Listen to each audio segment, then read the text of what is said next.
बेटे के गुजरने के बाद बहू ने ससुर को छोड़ा वृद्धाश्रम। अरे रीमा बेटिया, तू यहाँ इस वक्त अपने बेटी रीमा को शाम के समय दरवाजे पर देखकर करुणा जी लगभग चौंकते हुए बोली, हाँ मैं। और क्या इस वक्त, क्या अब ये मेरा घर नहीं है? अरे कैसी बात करती है, मैं तो बस राजू भाई साहब कहीं चले गए हुए हैं। मेरा मतलब किसी के यहाँ। रीमा ने गुस्से में अपनी माँ को देखते हुए कहा, गए नहीं थे, मगर मैंने आज सब झंझट ही खत्म कर दिया है। झंझट? कैसा झंझट? बेटा तू बता। राजू भाई साहब ठीक तो है? घर में घुसते हुए रोहन बाबू चिंतित से होकर बोले, जो कि ड्यूटी से लौटे थे। पापा दुखी कर दिया था उन्होंने, मेरी जिंदगी ही खराब कर दी थी। सोचा था महेश जी के बाद मैं उनकी बहू नहीं बेटा बनकर सेवा करूंगी, मगर कभी कुछ तो कभी कुछ आए दिन मुझे दुखी करते रहते थे। आज मैंने सब झंझट ही खत्म कर दिया। क्या किया तूने? राजू भाई साहब के साथ बोले।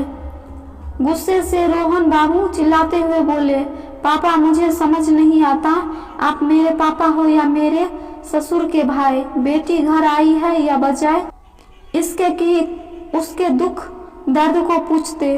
बस राजू भाई साहब रीमा आखिर क्या बात है? करुणा जी के बीच बोली।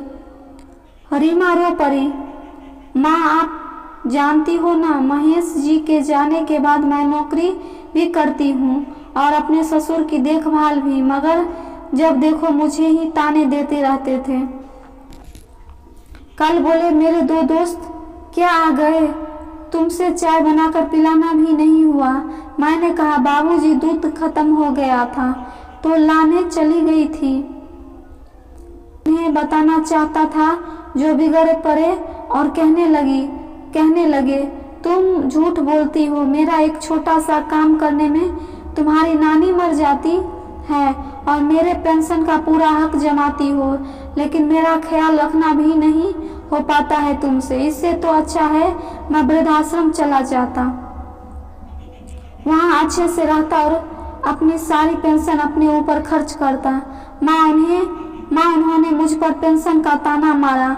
उनकी पेंशन जितना आता है उससे कम खर्च है क्या उनका? दुनिया भर की रिश्तेदारी और उस पर से यह बीमारी का खर्चा, ऊपर से सवेरे शाम किच।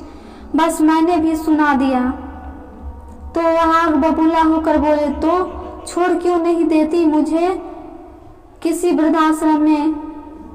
इस घर से अच्छी तो मेरी जिंदगी किसी वृद्धाश्रम में रहेगी। तंग आ गई थी मैंने भी। उससे मैं कह दिया था हाँ चले जाइए ना, कौन रोकता है, कुछ तो शांति मिलेगी मुझे। बस उन्होंने अपना बैग तैयार किया और मैंने भी उन्हें कल सुबह ही शहर से बाहर वाले एक वृद्धाश्रम में भेज दिया। आज ऑफिस से सीधा यहाँ आ गया है। हे भगवान, ये तुमने क्या पाप कर दिया बेटा। कल घर जब वापस आएगी तो मुझे उनकी कोई भी कमी महसूस नहीं हुई। क्या घर के बुजुर्ग अपने बच्चों पर बोझ बन जाते हैं? ऐसे तो कल हम भी तुझे बस बोझ लगेंगे। रीमा, राजू और करुणा जी की ओर देखने लगी जो कि रो रहे थे। फिर उनसे बीती हुई शाम याद आई। जब वह घर पहुंची तो घर एकदम से शांत था। पानी पीने के लिए फ्रिज खोलकर बोतल निकाल रही थी तो बाबूजी की आवाजें काने में गूंज रही थी। रीमा, एक गिलास पानी मुझे भी। जी बाबूजी, मगर वहाँ कोई नहीं था। उसे अकेलापन खल रहा था। सचमुच बाबूजी तो चले गए थे, साथ में घर की खुशी भी ले गए थे। मुझे पता भी है राजू भाई साहब तेरे साथ ऐसा बर्ताव क्यों करते हैं। मुझे बताया था उन्होंने। मेरे मना करने के बावजूद भी वो कहते थे रीमा मेरी बेटी नहीं बेटा है, मगर मैं अपने लिए उसकी जिंदगी नहीं बर्बाद कर सकता। वो मेरे जीते जी दूसरी शादी नहीं करेगी, साफ साफ मना करेगी। वो मेरे लिए अपनी जिंदगी खराब कर ले। एक पिता होकर अपनी बेटी को बर्बाद होने दूं? नहीं, मैं अपने लिए अपनी बेटी को ये कुर्बानी नहीं करने दे सकता। उसे समझाते क्यों नहीं रोहन बाबू?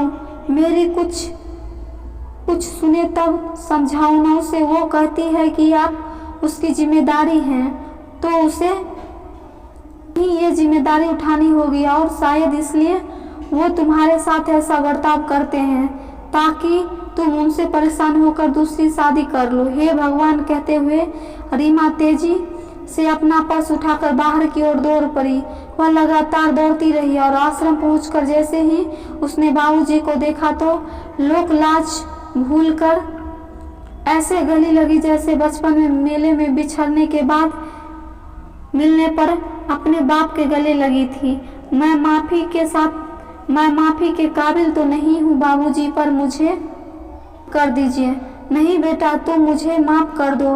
मुझे लगा था कि मैं तुम्हारे साथ बुरा बर्ताव कर के तुमसे दूर हो जाऊंगा, मगर ये बूढ़ा अपने बेटे को तो खो चुका है, अब अपनी बेटी को नहीं खोना चाहता। कहते हुए राजू बाबू फूट फूट कर रोने लगे। कभी रीमा उनको तो कभी राजू बाबू सीमा की आंखें पोंछते हुए एक दूसरे को चुप करा रहे थे। वहीं दूसरी ओर थोड़ी दूर पर खड़े रोहन बाबू और करुणा भी भीगी हुई पलकों को साफ करते हुए मुस्कुरा। दूर खड़े रोहन बाबू और करुणा भी पास आ गए। रोहन बाबू ने राजू जी को गले लगाकर बोला, आप तो मुझसे बढ़कर पिता का फर्ज निभा रहे हैं। करुणा ने रीमा को गले लगाया और बोली, बेटा मुझे तुम पर गर्व है, तुमने बहुत अच्छा किया जो तुम राजू जी को वृद्धाश्रम से घर ले जा रही हो। धन्यवाद। दोस्तों, आपको यह कहानी कैसी लगी? अगर कहानी पसंद आई हो तो हमारे YouTube चैनल को ज़रूर सब्सक्राइब करें और शेयर भी करें।